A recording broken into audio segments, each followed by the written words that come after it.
जायखिजाया जि थासारियाव जि माने गुलि गावनाय सोरखौबा जिउ फोजोबनाय सुइसाइड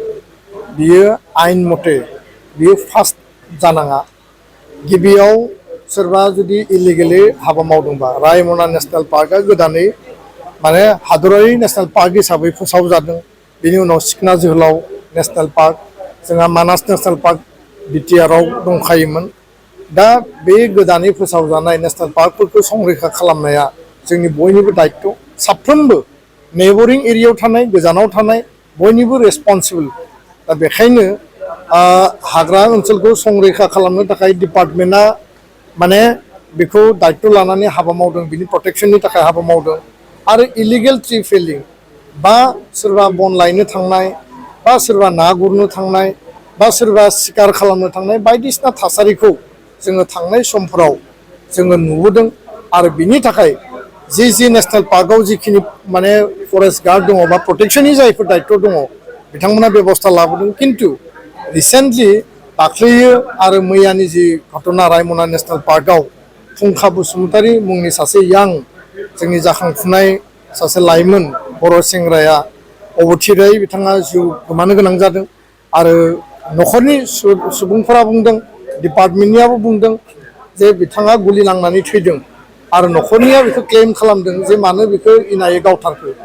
आङो सासे लेमेन हिसाबै साधारन नागरिक हिसाबै देशनि आयेनखौ जों जिहेतु बुजियो आंनि कुइसना बेनो जे बिटिआरआव बिटिसिआव जे फरेस्ट डिपार्टमेन्ट दङ बिनि प्रटेक्शननि दायित्व बिथांमोननि खिन्थु इनायै आरो अनागारै सोरखौबा थोंजोङै गुलि गावनाया बेयो आयेन बादियै बियो थिग नङा आयेना बेखौनो बुङो सोरबा अयनाय इनाय मावदोंबा बेखौ हमनांगौ बेखौ तदन्त खालामनांगौ बेखौ एरेस्ट खालामनांगौ बेनि उनाव जुदि बे दायनिगिरिब्ला बेखौ जेलाव हरनांगौ आयेन बादियै बियो आयेननि गन्दियाव बियो साजाखौ मोनगोन खिन्थु सोरखौबा नोङो सुइसाइड थोंजोङै गुलि गावनाया बे आयेनखौ गावनि आखायाव लानाय आरो बेखायनो जि घटना जादों जाय न'खरा दिनै सासे सेंग्रा गावनि फिसाला गावनि फंबाय दिनै गोमा जाबाय बे न'खरजों आङो दिनै दुखुआव बाहागो लाफादों आरो लोगोसे जि घटनाखौ खालामबाय बिनि सायाव हाई लेभेलनि मोनसे इनकुवेरि जानांगौ कारन सासे मानसिनि जिउ जोबदों मानसिया थैबाय जोब्बाय बेनि उनाव माबा मोनसे कम्पेनसेसन होगोन बेबायदि खोथाजों सहज आरो साधारन खोथाजोंनो सासे मानसिनि जिउनि बेसेना माने मालाबाबो रुजुजाया बिथांनियाव दाय थानो हानाय बन लायनो थांदों दंफां दाननो थांदों मा कारनाव थांदोंमोन आरो बोरै बबे सिटुएसनाव थैनो गोनां जाखो बेखौ बिटिसिनि फरेस्ट डिपार्टमेन्टआ स्पष्टीकरण होनांगौ आं बेखौनो दाबियो आरो कुनु कारनाव जाहाथे इलिगेलि हाग्रा दाननाय बा इलिगेलि हाग्रा ओनसोलाव माबा मोनसे खामानि मावनाय जेफोर प्रटेक्टेड एरिया